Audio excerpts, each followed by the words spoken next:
ओम नमो भगवते वासुदेवाय नमः। राधे कृष्णा दोस्तों, स्वागत है आपका आज की वीडियो में। आज की वीडियो में हम जानेंगे कि इंदिरा एकादशी का व्रत कब है, इसका पारण समय क्या है, इसका महत्व क्या है और इसकी व्रत कथा जिसे सुनने मात्र से आपके पितरों को मिलेगा मोक्ष। इंदिरा एकादशी का व्रत 28 सितंबर शनिवार को रखा जाएगा। आश्विन माह के कृष्ण पक्ष की एकादशी तिथि को इंदिरा एकादशी का व्रत होता है। पौराणिक कथा के अनुसार जो व्यक्ति इंदिरा एकादशी का व्रत रखकर भगवान विष्णु की पूजा करता है, उसके पितरों को मोक्ष की प्राप्ति होती है। मृत्यु के बाद उसे भी स्वर्गलोक में स्थान मिलता है। यदि आप अपने पितरों को तृप्त करके मोक्ष दिलाना चाहते हैं तो आपको विधि विधान से इंदिरा एकादशी का व्रत करना चाहिए। पूजा के समय इंदिरा एकादशी की व्रत कथा जरूर पढ़नी चाहिए। इससे व्रत पूर्ण होता है और पुण्य लाभ भी प्राप्त होता है। अब शुरू करते हैं इंदिरा एकादशी व्रत कथा, लेकिन उससे पहले आपसे एक अनुरोध है कि अगर आपको वीडियो पसंद आए तो वीडियो को लाइक करें और चैनल को सब्सक्राइब करें। और दोस्तों, एक बार कमेंट बॉक्स में जय विष्णु भगवान जय पितृदेव जरूर लिखें। कथा आरंभ करते हैं। एक बार युधिष्ठिर ने भगवान श्री कृष्ण से आश्विन कृष्ण एकादशी व्रत की महिमा बताने का निवेदन किया। इस पर भगवान श्री कृष्ण ने कहा कि इसे इंदिरा एकादशी के नाम से जानते हैं, जो पापों को नष्ट करके पितरों को मुक्ति प्रदान करता है।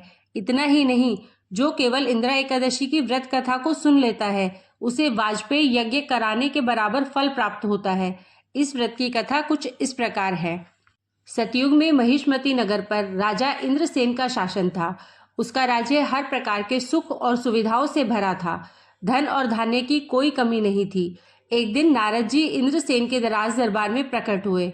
देवर्षि को देखकर राजा ने उनका आदर सत्कार किया और उनके आने का कारण जानना चाहा।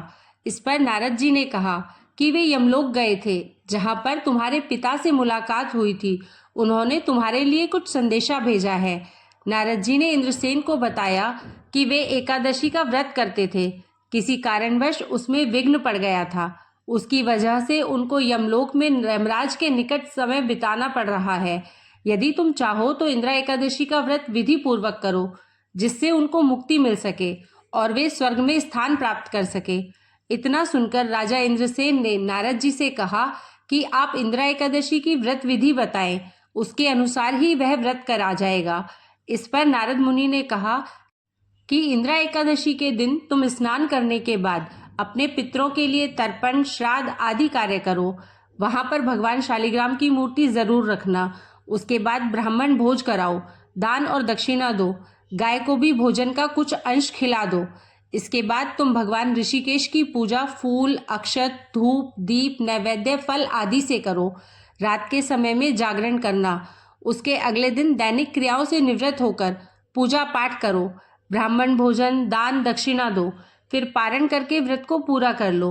नारद जी ने इंद्रसेन से कहा कि तुम विधि विधान से इंदिरा एकादशी का व्रत करोगे तो तुम्हारे पिता को अधोगति से मुक्ति मिल जाएगी, वे स्वर्ग लोक प्राप्त कर पाएंगे। इतना कहकर नारद जी वहां से चले गए।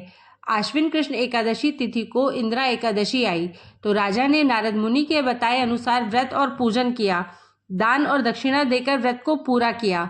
उस व्रत के पुण्य से उसके पिता को अधोगति से मुक्ति मिल गई और वे यमलोक से मुक्त होकर भगवान विष्णु के लोक चले गए। जब राजा इंद्रसेन की मृत्यु हुई तो उनको स्वर्ग लोक की प्राप्ति हुई। बोलिए विष्णु भगवान की जय। इंदिरा एकादशी 2024 का मुहूर्त और पारण समय क्या है, चलिए जानते हैं। आश्विन कृष्ण एकादशी तिथि का प्रारंभ 27 सितंबर शुक्रवार दोपहर 1:20 से होगा और यह आश्विन कृष्ण एकादशी तिथि का समापन 28 सितंबर शनिवार दोपहर 2:49 तक रहेगा।